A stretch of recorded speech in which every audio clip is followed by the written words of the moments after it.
Hello everyone, welcome to the Northland Artists Conversation. My name is Mark Kelly. I am your wonderful host on this amazing journey of creative people in Northland.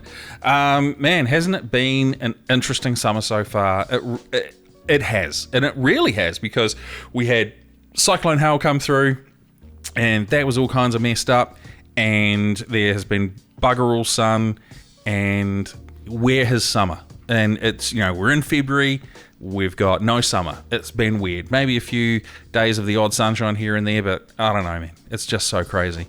But anyway, let's get back into it. So today's guest on the podcast is Debi Walters-Brown, and she is we've had a few people now that are the creative types where they're multidisciplined. We've had June Pittman-Hayes as a really, really strong example. Pete Newland is another gentleman as well. Debi does acting, singing, event management and promotion. She's a lady of many talents. She's a teacher as well, and sometimes artist, by her own words. For me, the interesting things that came out of the podcast were she was super open and honest, and happy to talk about the state of Whangarei's acting scene at the moment, and how it looks versus how it was. And that's really cool, because she's been in Whangarei now for over 40 years, and that's 40, not 4, in case I'm talking too fast. And she has got such a unique perspective because she's been doing it for so long, and she's worked in your amateur plays, your semi-professional plays, and she's done some on-screen camera work as well, with Buzzcut being the last movie that she was in, and Lord of the Rings of Power being the latest TV show she was in, and that is super cool. And just how cool is that to be able to talk with someone who's got those amazing stories to share, and she does share them with us as well, which is great. So, I tell you what, without further ado, let's sit down and have a conversation with Debi Walters-Brown.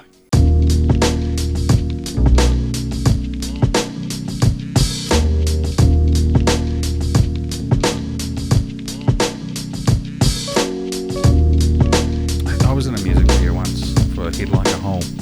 Oh, nice. I was in it was their music video, Spanish Goat Dancer, which is very... Were you the Spanish goat dancer? No, I wasn't. I was one of the chanting crowd. Not a yodeler. No. And you can't even see my face. You see the corner of my shirt, and the lady I was dating at the time, it very much finishes on her, and I was like, bastards. I was very jealous. Anyway, Debi Walters-Brown. Hi. How are you? Very good, thank you. Thank you for coming in to the Five Elements Media Studio to sit down with us at the Northland Artists Conversation. I forgot the name of my bloody podcast. What the hell? It's been a few weeks, and we've had Christmas holidays, and yes. We've had some interesting weather over the last, well, let's be honest, 6 weeks. Don't even talk about it. I know. So we're filming this on Wednesday, the 1st of Feb, after having had the cyclone hail emergency alert raised on us today, which was great. But yeah, man, crazy. Yeah, ridiculous. I'm an event organiser, and it's been horrible, actually. We were really looking forward to having 6 music events at our place, and so I've spent the whole Christmas holidays, communicating with various artists and the paper and the radio and a whole lot of other things, and we've had one event that's gone ahead. That's terrible. It's been such a weird summer. Yeah. But it was a really good event. It was the eclectic night with Albie and the Wolves and Barley Shakes and Karen David and the Good Shit. It was really good. Barley Shakes. Now they were actually performing at, was it 116 recently? Yeah, they did. Yeah. Nice. So they came to our place first. Oh, that's cool. And it was such a good weekend. But people have been put off going anywhere because of this weather. Well, it's interesting. This podcast is going to come out afterwards, but obviously we're going to record it beforehand. But like this weekend is LAB, Troy Kingy, I think Catch a Fire as well. Yeah, but we had 2 events on this weekend. We've got the Soul Funk and Jazz, which has got the original member of the Commodores singing at our place in my backyard, with international soul, funk and jazz artists, which is so good.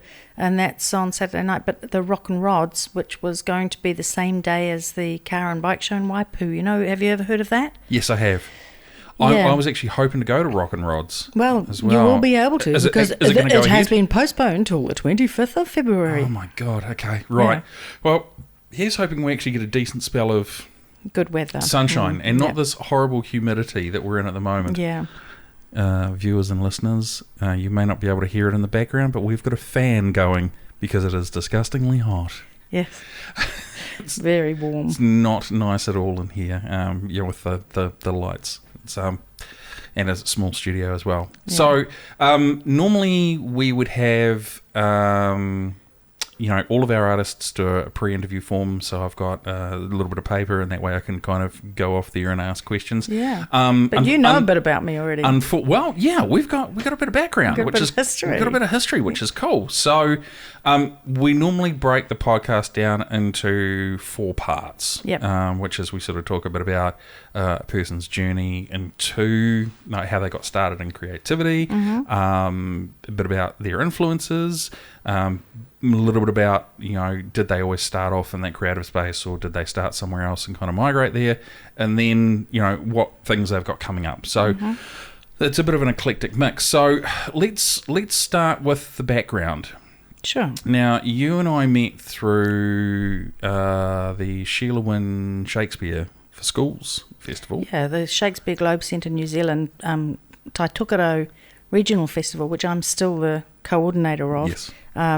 We have that annually, and we, of course, during COVID, I think I asked you if you'd like to be a judge, because you had been involved in the past. I was at the very first one, yeah. Yeah, that's right. And so that was going to go very, very well, but of course then COVID struck, and with your filming skills, we were able to get you to go into the schools and film them, because they weren't allowed out. No. So we had to get some of the schools filmed. Yes, I did 4 schools. Tokerau Area School, Kaitaia College, Whangarei Girls High School, and I think there was another one, but I can't remember. Well, there might not have been. No.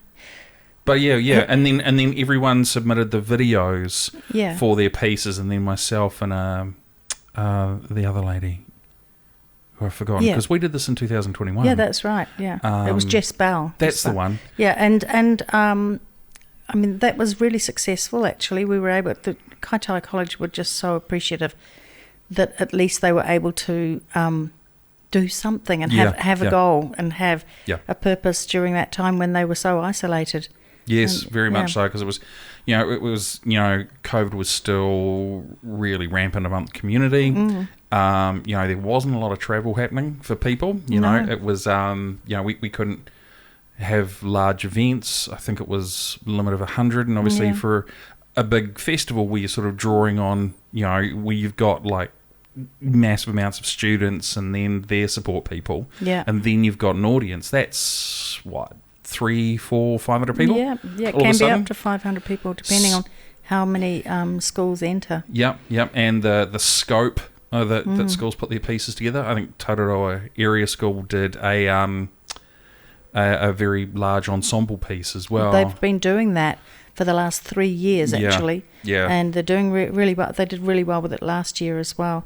I just started working at Tokerau Area School last year, as I was looking after this class for the teacher that was on leave, but then she decided not to come back, and I applied for the job. So now I'm full-time, permanent head of drama at Tokerau. Congratulations. Yeah. Is that a possible conflict of interest? No, because I don't judge. You won't judge. No. That's right. I'm just the coordinator. Yeah. Nice. So let's go all the way back, and I mean well before you and I met. Let's talk about childhood. Yeah. Obviously you're a lady that wears many, many hats. I do. I often have this analogy of myself as I juggle all these hats. But I'm always curious to know what got you into being a creative person. What was it? Was there a particular moment? Was there a particular event? What got you? Because obviously your primary skill, in my opinion, I think, is an actor. Yes. Yep. So what got you into acting? Did you start off acting, or did you start off, painting or something else? Well, I do paint, actually, but and I sing. I sing with Up North. But when I was 9, I was in England, and my cousins and I used to go upstairs into their attic, and they had a costume box, and we'd put on little plays and pretend scenes and things like that. Yeah. And that was a bit of fun. It was sort of an interesting attic, and I never found out for years later. The reason why it felt so big is it actually spanned 2 of those not cul-de-sac, what do you call them? Semi-detached houses. The Coronation Street style houses where they're all kind of together. Yeah, wow. But there was the roof, the attic was over 2 of them, so that's why it was such a big space. Yeah. And it was fabulous fun. But what really got me actually was I went to, as I was leaving England, because I was born in England, as I was leaving, my mum and shouted me and my friends to go and watch the Toad of Toad Hall live. And I saw the Toad of Toad Hall on a live stage, and I just was mesmerised, and came to New Zealand and was looking for something to do, and they had Peter Pan auditions. And so when I was 10, I auditioned for Peter Pan, and they thought it was a bit funny because they thought, well, you're not really a boy. I think you can get away with it now. You can get away with it now, but definitely. I got in as a mermaid and a schoolgirl and had a great time there. And then Mercury Theatre came north with Rawiri Paratini as Joseph. Yes. And they were looking for a children's choir. Okay. And so at the age of 10 and a half, I was in the children's choir of Joseph and His Amazing Technicolor Dreamcoat with Mercury Theatre touring New Zealand. Yeah. And so I guess that's it. I was hooked. Joined the Toy Box Theatre that was at Whangarei Theatre Company, which used to be called Wodes, and joined that when I was little. And I've been a member of Wodes, or Whangarei Theatre Company, since then. So I've, been a member over 45 years. Wow. Now, it's interesting that your very, very first play was Toad of Toad Hall. Oh, it was what I watched. It's what you watched. And I'm going to do a throwback to another podcast. Another podcast. We had Alan Palmer on here last year. Yeah. Alan Palmer's directed shows that I've been in, and I've been in shows with him. He was in Toad of Toad Hall. Oh, right. Yeah, yes. He was performing it on at London's West End, and I think he was the understudy for. Oh man, Alan, I'm sorry if I get this wrong. I think he was understudy for either Badger or Ratty. Oh, right. And it didn't look like he was going to get an opportunity to play because he was always going to be the understudy. Yeah. And one day, the guy who was the lead just went, "No, I'm going to have a break," and Alan kind of came in and took it over. Oh, choice. Now, what's even cooler is the last play I did before I attended drama school was Toad of Toad Hall. Ah, well, I played Toad. Oh, so, did yes, you? I did. That's a cool role. That's a great role. Yeah. We did it at Otamatea Repertory, and I was the Weasel's wife. Yes. I was like the Lady Weasel. Yep. And that was a lot of fun. It's such a good play, and it was hard because we were, I did this in Gisborne. I was 23 at the time, and we were doing 2 shows a day. Wow. Yeah. Well, that's obviously it was a job then, was it? No, I had a full-time job as well. Oh, wow. Yeah. Because most of the time in Whangarei when we do shows, we do it over 3 weeks. Usually about 13 shows. And of course, all of us are workers. We all work during the day. Yeah. Yeah. I did. It was one of those things where it was during school holidays, and it was a 1 week run, and I'd go out and work, take a couple of hours off, do a show, go back and work more, go home, have dinner, go do the second show, catch some sleep. I did that for a week solid. Wow. I was exhausted. Yeah. But fun. So much fun just seeing the joy in kids' faces as they light up when you're making a complete idiot of yourself. But, I think people don't realise when they go and watch shows like the last one was Phantom of the Opera, and I was in Mamma Mia and Jekyll and Hyde, and I was Morticia and Addams Family, things like that. When they watch the shows, they don't realise that we're all working full time as well. Yeah. Yeah, definitely. It's been interesting. So, having been in whangarei now for over 7 years, with my son, I've only just sort of recently started getting back into theatre. My son was meant to be a helper on the set of Moana Junior. Oh, good. But his first experience, not very good at listening, painted on ears, but he was 10 at the time, so that's fine. And then we started helping build the set with Spamalot, with Darren Hansen. Yeah. Shout out to Darren Hansen. Yeah. I'm going to get you on the podcast, pal. Yeah, definitely. Damn, I know I will. Is he doing the set for Shawshank Redemption that's coming up? I don't know. Now, that is one play I'm going to go and have the meal with. Yep. As well, because that and Empire Strikes Back are my two favourite films of all time. Oh, really? And I have a full-size original Shawshank poster that I've been very afraid to actually get framed and put up because it is worth quite a bit. But I absolutely love that film, and I saw the auditions come up in the Facebook page. What's it called? Northland Performing Arts. There we go. And as soon as I saw it, I think I put a comment in there saying, "I wish I could do it. This will be amazing." Yeah. So yes, I'll be going for the whole hog on that one. It will be wicked. Yeah, I've bought my tickets. My son, actually, my kids have all dabbled a little bit in the theatre. They've been in 1 or 2 shows. Yeah. Ryan, he just before COVID struck and everything, he was rehearsing a play which I think he was on all but 3 of the pages. He was the lead role, but he never got to perform in it. Yeah. Now, what play was that one? It was The Murder of My Aunt. I remember hearing about that. Yeah. Yeah, it was very unfortunate timing. Yeah, and unfortunately he never got to, but he worked hard rehearsing. Yeah. But in this play, in Shawshank, he doesn't have very many lines at all, I don't think. Nice. So Shawshank comes out in March, if I remember rightly. Yes, yeah. So very, very soon. So if anyone's interested, Shawshank Redemption. 17th of March. No, is that the opening day? Anyway. Sounds about right. Yeah. Sounds about right. It's well worth it. Oh, yeah. And it gets you out of the house. You can go have a meal if you buy the dinner ticket as well. Yeah. And the food's always quite nice too. Yes, lovely. And it's a good atmosphere. And I always love doing that sort of stuff. Yeah. So I have a question. You said you moved from England over to here with your mum, right? Dad. Mum and dad. Why whangarei? Well, it's a good story actually. When I was 3. Mum and Dad decided they wanted to get onto the other side of the earth. Okay. To just away from England. Yeah. Yep. We ended up in Perth for 3 years, and then Mum became pregnant and got homesick and decided we'll emigrate back to England. So we sold the house and emigrated everything with 3 kids and a bun in the oven, going back to England. Anyway, we got back to England and eventually got a house in Southport, and I was there till I was 9.5, and they decided to come to New Zealand, again wanting to get on the other side of the earth, but not somewhere quite as hot and dusty as Australia. Yeah, man, Perth can be brutal. And pretty much it was a...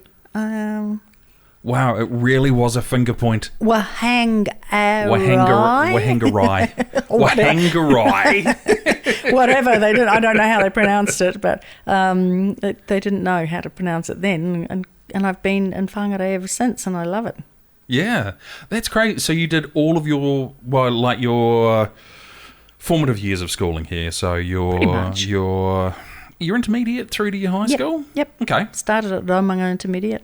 What high school? Oh no, actually, Hora Primary was my first Hora. school. Yeah. Oh man, Andrew is Hora the rugby team you support. Oh, he represents Hora hard. That's producer Andrew. Yeah. Okay, and then what high school did you go to? Oh, I went to about 3 actually. I started. Is there a reason why? Yes, because my mum and dad heard about Tokerau area school that had a family perspective. You can go there, and I had my younger brother and my sister and myself, and we all started at Tokerau area school when straight after I was at intermediate, and then the town bus stopped going. Oh right, okay. I was catching the town bus, and unfortunately I couldn't get in there anymore. So they I started at Whangarei Girls High School, and unfortunately, Whangarei Girls High School, no reflection on what you are now, but I stayed there for 3 days and said, nope, I'm not staying here. I didn't like it at all. Okay. I had very bad vibes about it and went to Tikipunga High. And I finished my high school years at Tikipunga High School. And Clive Williams, who was a brilliant artist, and he's passed away now, but he was pretty much the influencer of my art interest. You had one of those as well? Yeah. Yeah, nice. I was the same. I got to high school. I discovered Norman McLean, who was my drama teacher, and to this day I still go, you are my mentor. Yeah. And it's funny how you still, like before Clive passed, when you saw him, did you still call him, because I call... Mr. Williams. That's it. Hi, Mr. McLean. I just can't, it's like, no. And he has this really deep, like, please, Mark, call me Norman. It's like, no, I can't. Yeah, I can't. I can't really call any It's of my respect. teachers No. by their first names. But no, he was brilliant art teacher. And I've always loved art. And funnily enough, I went back to Tikipunga High School and did as an adult student and did art there in about 2001, I think it was. Just because I wanted to do more art. Yeah. What happened once you left high school? Did you just sort of go out and just kind of get the job and do the grind? Well, or did you go out and study? I had quite a few friends because I was in Greece in 1980-something. I was Rizzo in Greece, and it was the last show that was ever put on in the Whangarei Town Hall. And we packed it out. We performed 13 nights. We packed it out. It was, I think it was 850 or 900 seats in the Whangarei Town Hall. And it was the last show that they ever put on there. And they said that within the 10-year plan that they would build another big theatre. Right. And that was in the 90s, right? That was 83. In the 80s. Okay. So there's been a little bit of a wait, is what you're saying. Yes. Right. Compared to, because obviously Whangarei Theatre is before my time. Yeah. How, but you've got the Bougainville Theatre at Creative Northland. Yep. Captain Bougainville was always going to be a small community theatre, and the other one was going to be built alongside it, which was going to be about 1,000-seat theatre. Wow. Yeah. And there are still plans afoot, and they've been renovated and updated, and there is a Forum North committee now, Forum North Trust committee that are on the board for that, and there's been beautiful plans being drawn for a lyric theatre. Yeah. So let's hope one day it does happen. That would be amazing. Yeah. That would be so good. If it had been built with a... Oh, no, I'm not allowed to say things. No, we're not allowed like to say that. things. Well, no, of course you can. It's a podcast. What's the worst that's going to happen? Oh, just the Whangarei District Council building. It would have been really good to have had the theatre. Oh, yeah. I mean, most of us now can work from home. Yep. In our offices. And, absolutely. And there's a lot of unfilled businesses in the middle of town. Yes. Shops and offices and things like that. But no, we do have a very, very large civic centre that's gone up and probably taken up a lot of the fair funding. It's interesting because having come from, Gisborne was where I was born, and I did, the majority of my schooling there. Gisborne's got War Memorial Theatre and Lawsonfield Theatre. War Memorial Theatre is very much your traditional theatre with a flat, raised stage and a dress circle. And that's it. But Lawsonfield Theatre is like a very, very, very, very, very, very, very, very larger version of the Riverbank Theatre. Oh, yeah. Yeah. And Whangarei's population is bigger than Gisborne's. So when I moved here, I was like, I can't wait to see the big theatre. Where's the big theatre? Oh, it's down here. That's not big. No. That was quite small. No, so, and Whangarei Theatre Company, we we do put on as really good shows, and we sometimes will hire the Forum North Theatre. Yeah, Forum North Captain Bougainville's quite often booked well in advance. Yes, and it's really expensive now to sort of like to hire the whole theatre with Captain. So the lady that looks after the social media for the podcast, Kat Tasker. Shout out to Kat Tasker, by the way. Kat, you're amazing. She works as part of the team for Forum North. Okay, well, I don't know Kat because I was on the Whangarei Theatre Company committee for 10 years. Right, okay. 10, 15 years, but I haven't been on the committee, so I don't have those sorts of communications with Forum North anymore at the moment. Yeah, because I was going to say is the facilities of Captain Bougainville seem very, very good. Like they're very, very... Oh, yeah, it's nice working in there. When I directed Little Mermaid with Hunui College, yes, we went and used the Forum North Theatre, and the students...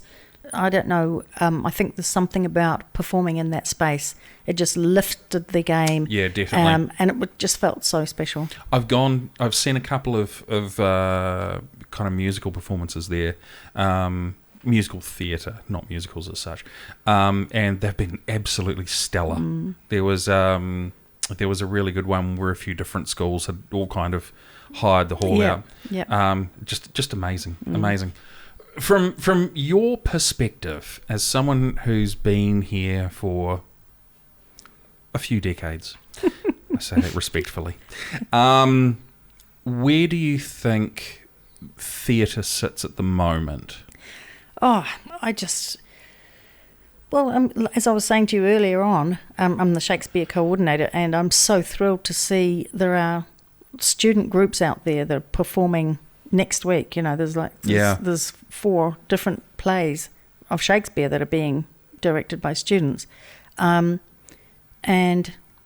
there's Shawshank Redemption on at Whangarei Theatre Company. Yes. There's always something being performed or rehearsed. I think they've got Sister Act being rehearsed at the moment as well. Yes, they've just had auditions for that as well. Yeah. And so the strength of the actors in Whangarei, you asked me before about where I went with when I left school. Yes. I was Willie Davis, Widemu Davis, and a few others that have gone into television and moved on now. They were my friends, and they carried on. In New Zealand at that time, they only had NASDA, which was the New Zealand School of Dance and Drama, I think. They didn't have Toi Whakaari. They didn't have Toi Whakaari. Wow, okay. They didn't have the New Zealand Drama School. They didn't have Whitireia. They didn't have any of those options. Right. And then I got into a relationship and decided that I would pursue the path of having a relationship rather than going off and doing acting. But I've always performed. Like, I've always performed in the shows at Whangarei Theatre Company. So, where do I think it is now? I think it's as strong as it ever was, or if not stronger. And I think we do lose quite a few people between the age of about 20-ish and 30, because they go off to university or else they go to acting school or something like that. Unfortunately, that age group is quite hard to cast sometimes. But the calibre of performers that comes out of the schools and through Whangarei Theatre Company, they're just brilliant. There's I don't know, did you see any of the shows like A Rent or West Side Story? Yeah. Really, really good. Top notch. Legally Blonde. Yeah. They're brilliant performers. One of the organisations that proudly supports the Northland Artists Conversation is Creative Northland. I'm going to take just a moment to talk to you guys about it. Creative Northland have been absolutely vital in helping this project get off the ground through its infancy and all the way through to where we are now. We couldn't have done what we've done without their assistance. What we suggest is that if you're a creative person and you haven't heard of Creative Northland, we highly recommend that you reach out to them. Creative Northland, simply do a Google search. They're the top result. These guys are wonderful. They're all creatives in their own way, and they're all very, very well respected throughout the industry that they work in. They're very hardworking, absolutely committed and dedicated to helping the creative people throughout Northland, whether it be through simple things like starting up a project, all the way through to putting on like an exhibition, for example, all the way through to working out how they can start turning what they do into a business. It's all free advice. They give really, really good guidelines and helpful assistance to make sure that you, as a creative, are able to get the most out of what you do. Creative Northland, highly recommend them. Check them out. So, obviously, with you sort of feeling that the current state of whangarei theatre is in a better position now than when it was, where do you think it can go? I think it can just go onward and upward, and I think there is a huge justification for having that big lyric theatre and being able to bring bigger shows to whangarei, as well as being able to put on a bigger show. We wanted to do, we did Miss Saigon. The set for that was huge. It was such a big thing to try and get that into the Captain Bougainville Theatre, and the Mamma Mia set. It all had to be cut down because you can't really fit them into the into the Captain Bougainville. Yeah. And I know the director wanted to put on Les Miserables, but there's a thing called the consortium, and in New Zealand there's a consortium so that you the musical theatre companies around New Zealand put on a show, and if it's a really, really big budget show like Mamma Mia or Miss Saigon, Les Mis, that the consortium of companies say yes, we will each commit to it, but the set is so big that even though we wanted to put it on in whangarei, we couldn't because it wouldn't fit it from north. No space, yeah. And when the promise came that there was going to be the 1,000-seat lyric theatre or 750-seat even lyric theatre, it was definitely put as a proposal, but it I don't know when that's gonna happen. Yeah, well, yeah, and that's kind of always the tough thing, right? Is if something's been proposed and planned for decades. It's been on the 5 to 10 year plan every time the council puts out a new consultation or booklet sort of thing, a 10-year plan of it's been on that every year since I was in Greece. Well, we've been fortunate enough to have former Mayor Cheryl Mai on the podcast and Councillor Connop, Cheryl's capacity as a writer, not as a mayor. Really, I didn't know that. Yeah, she was she is a writer. She was a columnist for the Northern Advocate, but she didn't see herself as having any creative output. And I was like, you write articles, so yes, you do. And Councillor Connop, who is also a creator of art, because he does a lot of repurpose works. Yeah, so, I love his. I know. His thing. Just before elections, he puts all these things on the side of the road. There's really, really creative. He's so cool. So those guys are fans of the podcast, so we can certainly have a chat with him. Who knows? Nothing's going to happen, but that's okay. So So let's go back to you. Let's focus back on you. You're in whangarei. You're doing the relationship thing, and you're still acting at the same time as well. Yeah. So I just carried on acting. I did have a 7-year break at one stage from the theatre. Just because I've got 4 children and I had a stepdaughter that I brought up as well. But yeah, I've been doing shows pretty much all my life. It might have been a 5-year break. I can't remember. It's okay. Where did the transition from theatre to screen start? Where did that happen? Well, I wanted to... Xena Warrior Princess came on. Great show. And then, of course, they were talking about filming the original Lord of the Rings. And I thought, I want a piece of that. And so I went down to Auckland, and there was a company there called Talento, and I remember being dropped off at the door by my husband. At the time, we're not married together anymore, but I went in there, filled in the forms. I just sort of shoved it across the table. Another wannabe, fill in that form, and she just looked away from me and all that. And then my husband walked in the door and she goes, "Oh, are you here to audition for a troll?" Oh, really? And I thought, damn. Anyway, so I do love doing the one of the main things I like doing the filming. I would obviously like to get a decent bitey role, decent role. And sure. And I did that one in Buzzcut. My name was Winona. Winona Ride Her. And she was a wino. That sounds like one of those R18 parody films. Yes, it is. Buzzcut, not for the light-hearted. Anyway, that's been a lot of fun, and I've been on quite a few as extras. It's one of those experiences I'm on FINA, and I can see myself on FINA actually. There I am, yeah. But most of them, it's just like, there, I was behind that person, or I was behind that truck, or something like that. I remember doing that for hours and hours and hours. But it's a lot of, what I love about it is, as a drama teacher, I can legitimately say to my students that there are hundreds of jobs in New Zealand in the filming industry. Absolutely. And it's not as actors necessarily. Nope. There's lots of, every day I get sent notification asking me if I'm available for either Shortland Street or Brokenwood or the one that, it doesn't matter. Just stuff. And I just usually have to say no because I'm working full time. I can only do like things that are filmed at night or in the weekends or in the holidays. Yeah, definitely. Unless, of course, they say there's a $7,000 job. If it's a sizable paycheck, you're going to be like, look, I might just twist my arm, I'm going to take some time off.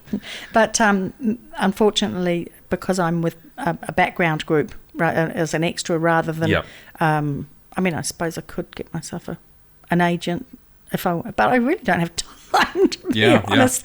It was good last year when I was doing relief work, not last year, the year before when I was doing relief work, and also, sadly, during COVID, because I was able to go and do the filming on definitely the Revenge of the Rings. Lord of the Rings. It was the Ring of Power. Yeah. We never even knew what it was called because we were never even allowed to call it by that.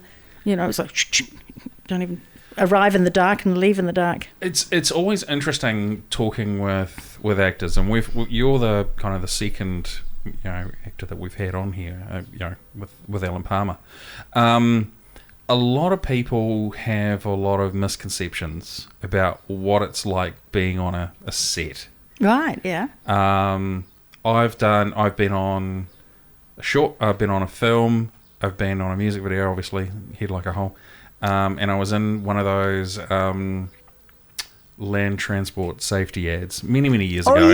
Yeah. Lee Tamahori, who was originally from Tolaga Bay in Gisborne, or just about an hour's north of Gisborne, he'd come down to film an ad, and I got cast in it. Oh, cool. I played a European backpacker, and I was an extra. But for me, I spent half an hour filming, and 13 hours sitting around doing bugger all.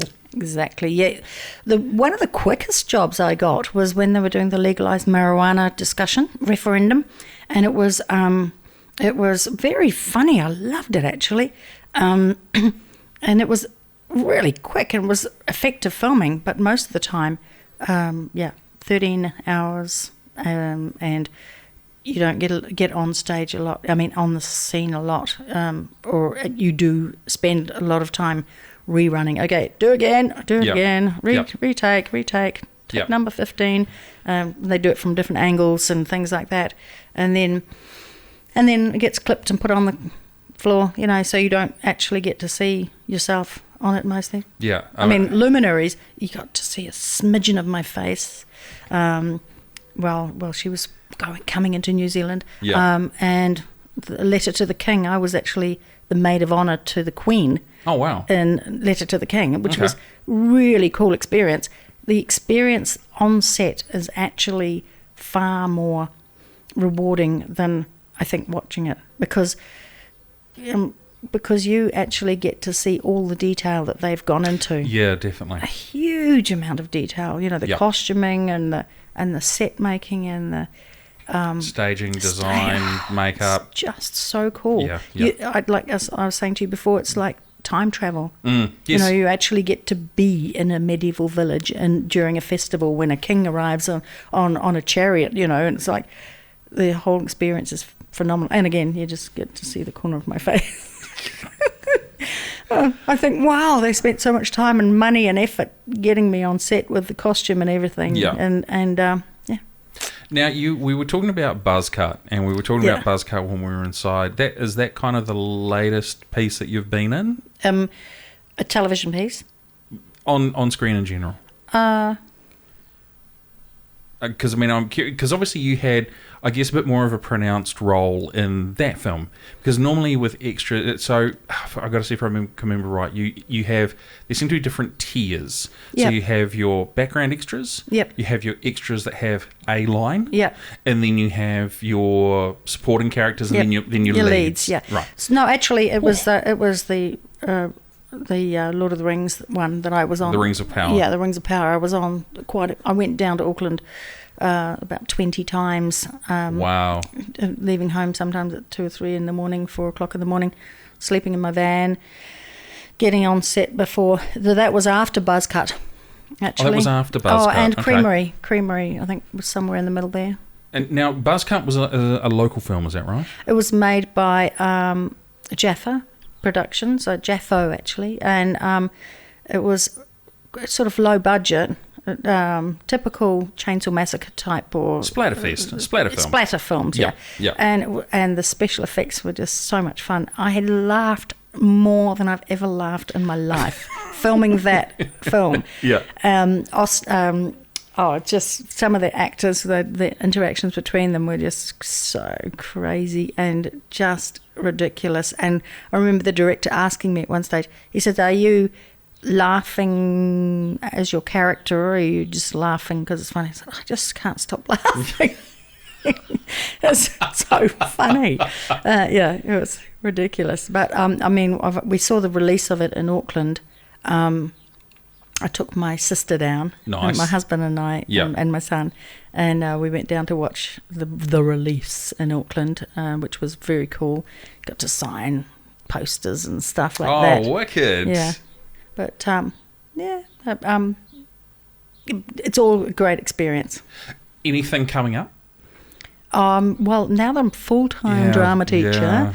and I'm the regional festival coordinator of the Tokerau, and I run events at my place, and I'm starting singing for Opera North for the next up-and-coming concert. So that's sort of... I don't actually have any time, There's no time. to go down to Auckland to do any filming. Okay.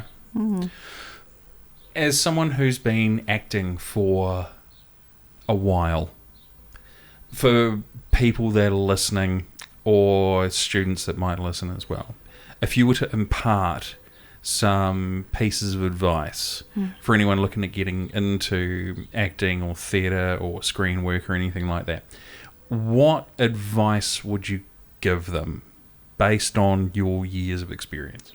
Just get out there and do it. Audition for plays, do some stage work.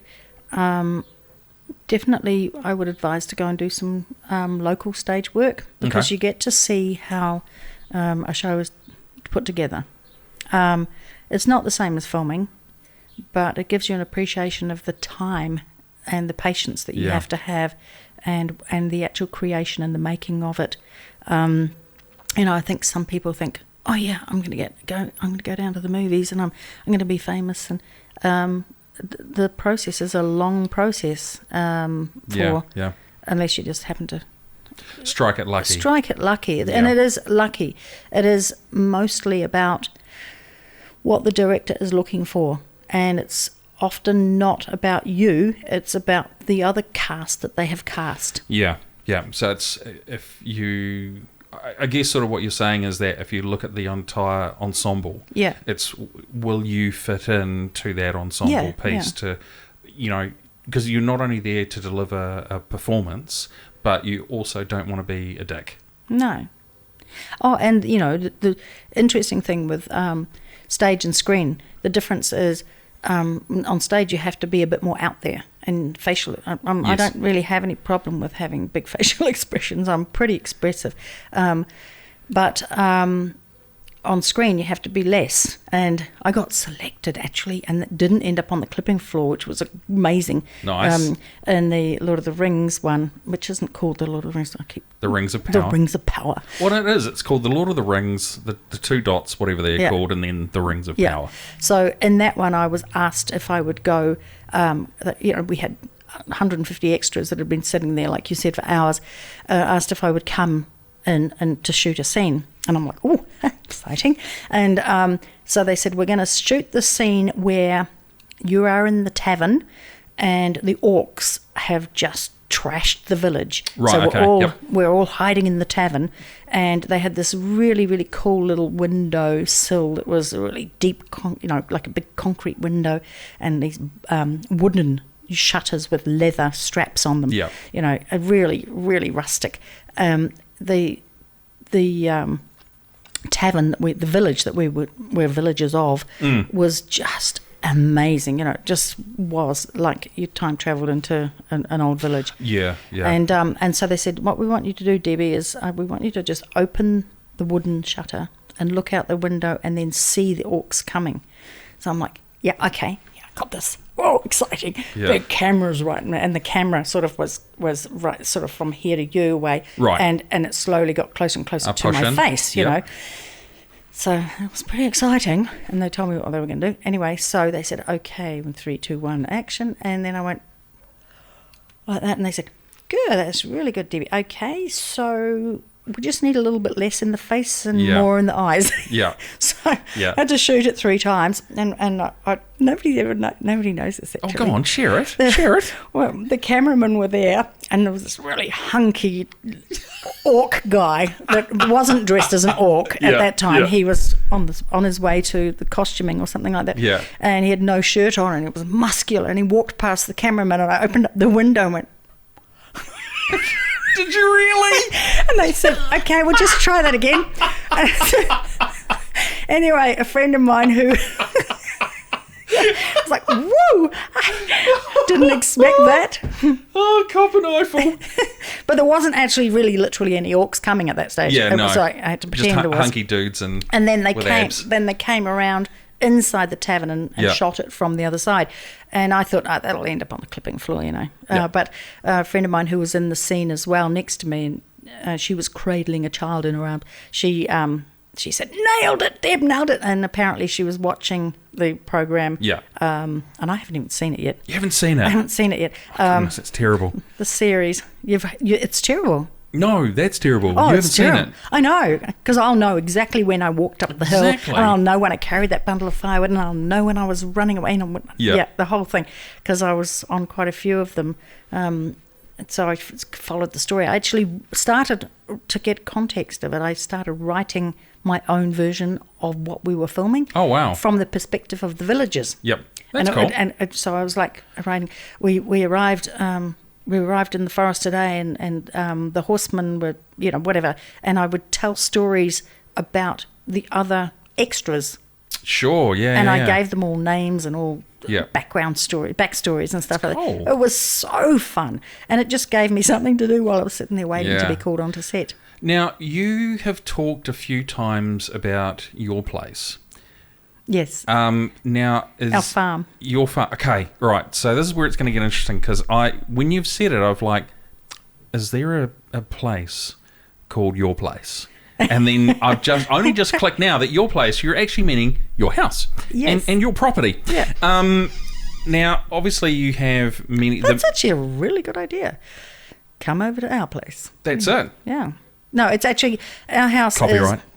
Our house is it's Tahamoana Angora Goat Farm, and Tahamoana is like the place by the sea sort of thing. Wow. And it's a name that came from my husband's grandfather, who had a property in Auckland. Oh, wow. Okay. In Mission Bay, actually. It was called Tahamoana, and when they bought the property in Waipu, they brought the name with them. And it was actually back in the time when the war was over. It was an abandoned farm. Covered in gorse. Okay. There was no money in farming or anything. And so it's now it's a Angora goat farm. Yep. So it was the mohair goats that my husband got into that pretty much made it profitable.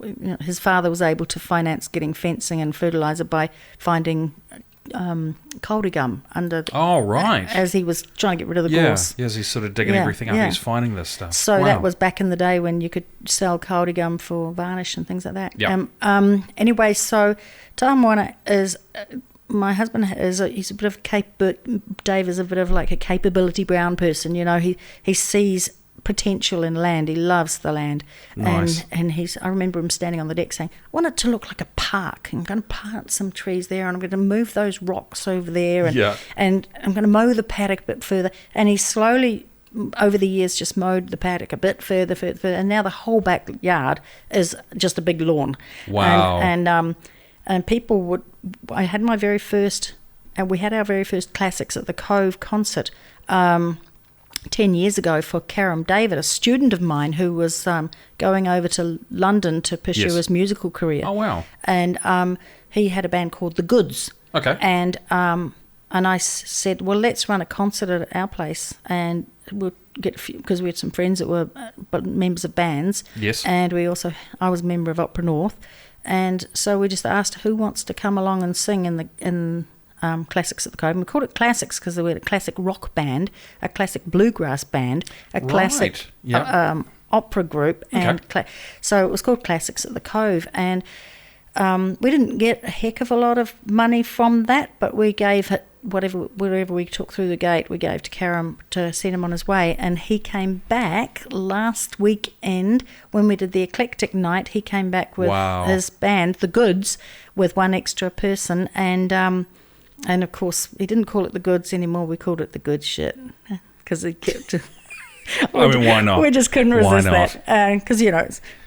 I'd say he's got a country rock band, and I think he might be playing with the bands at the Rock and Rods now because we had to postpone. Excellent. Yeah. And because we had to postpone the event, there's a couple of bands that can't make it. So which is a shame. It is a shame, but then the good thing is the promoter was at our house watching the Eclectic Night when The Good Shit came on, and everybody was up dancing, and he said to me today, well, hey, would they like to play again? They were really good. Yeah. So, so it's people just come to our house and say, wow, you should run events here, or do you do weddings? Or, that was an interesting one. After 2 weeks of rain, a wedding. Oh, the poor people. Wow. The place was a quagmire the next day, because you arrive at 3:00 in the afternoon and you don't go home until 3:00 at night, this sort of thing. It was a long day and lots of dancing and walking on the grass under the marquee and with the rain and everything. And it was just a mud puddle. So what's, with you being as creatively diverse as you are, what have you got coming up? The next one, the Rock and Rods, or the first one is the Soul, Funk and Jazz on Saturday night, and then personally, the Tokerau Regional Festival, which is coming up in March, on the 29th of March. My own students, working with them and singing on the 30th, on 1st and 2nd of April. We're singing it from North with Opera North. So you're a busy lady. Full-time teacher, event promoter, singer, creator. Yeah. I haven't had much time to do any painting, unfortunately. Okay. I was going to say, do you sleep much? A bit late to bed last night, I have to be honest. I think a lot of us were. I got to sleep around about 3.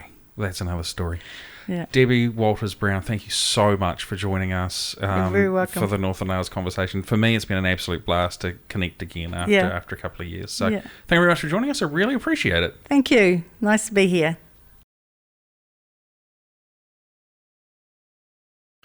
Well, there you go, everyone. That was Debi Walters-Brown. Man, what a cool lady she was to talk with. And Debi and I have got a little bit of history. I met Debi through the Tokerau Shakespeare Festival. This was in 2011. She needed some filming done because schools weren't able to come and actually perform their submissions, and she reached out to me and said, hey, look, is there any chance you can do some filming? And I said, yeah, sure, why not? So I did some filming. I went out and filmed some schools, and then got the opportunity to sit down and present them again.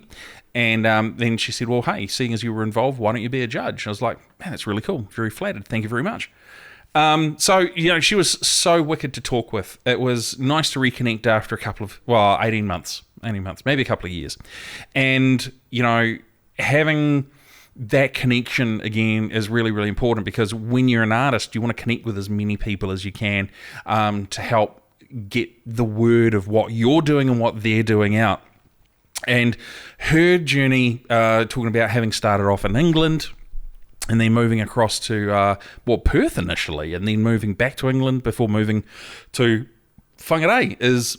Yeah, it's really random. It's really, really random, but it is so cool because she's been a long-standing talent in the region, and a huge promoter of Te Tai Tokerau in general with the arts. So she speaks with passion when she talks about what she's done, and she talks about some of the challenges that have happened with the council along the way. It's one of those things where it's very, very nice where an artist can be open and honest and not feel like they can't say anything. So, Debi, thank you very much for your honesty. It is always appreciated. So, if you're new here and you're wanting to know a little bit more about us and where you can find us, there are a few different places you can check us out. So, for visuals, you can find us on Facebook, Instagram, and YouTube, all Northland Artists Conversation. For audio, if you want to just listen to the podcast, you can find us on Spotify, Apple Podcasts, and Google Podcasts, all Northland Artists Conversation. Again, we've kept it simple. And if you're an artist and we haven't had you on, and you would like to be, or if you know someone who you think would be amazing to sit down and learn more about, please, we encourage you to email us. The email address is hello@northlandartistsconversation.co.nz.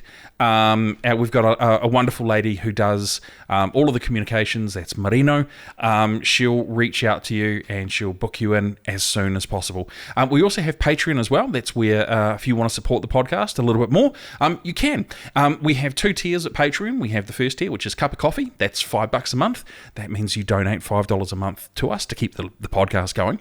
Second tier we have is Coffee Addict, as I've affectionately called it. And that's $20 a month. But that $20 gives you a couple of little extras that you wouldn't normally get. First extra you get is you get a shout out on the podcast, which is what we'll do after this. Second thing you get is that you get to know who's coming up sooner as well. And if you have a question, you can email it to us and we'll ask the guest as well. It's one of those nice little interactive things that we do. So I've got 2 patrons to send a big shout out to. First one is Lauren Roach. Lauren, thank you very much.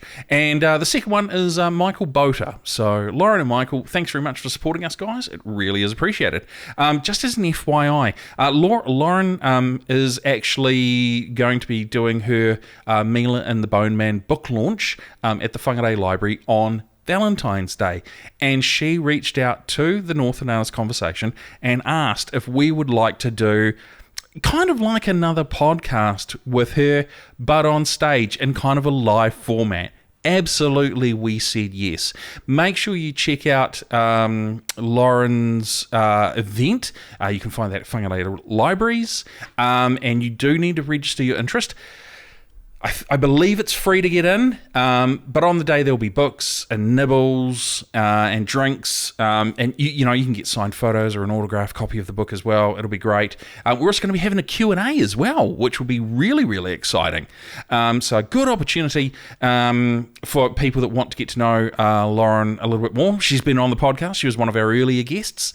So yeah, good thing to come out and support. Man, with all of that, it's been a 2023 so far. It's been really interesting. But you know what? Hopefully, the worst of the weather is gone. I'm going to throw them a wide now.